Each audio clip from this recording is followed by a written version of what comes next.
The morning time is the best time to think about the blessings of Allah. সকালের সময়টা আল্লাহর নিয়ামতের কথা ভাবার সেরা সময়। বাচ্চারা, তোমরা কি আজ আল্লাহর দেয়া সুন্দর সকালটার জন্য শুকর করেছো?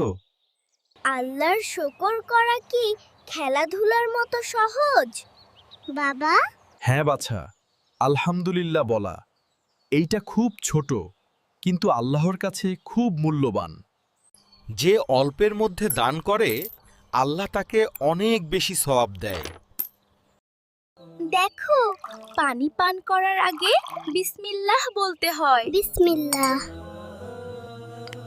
প্রতিটি ছোট ভালো কাজ আল্লাহর কাছে পুরস্কার এনে দেয়।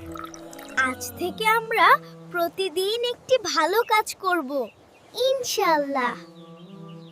ভালো আমল পরিবার থেকেই শুরু হয়।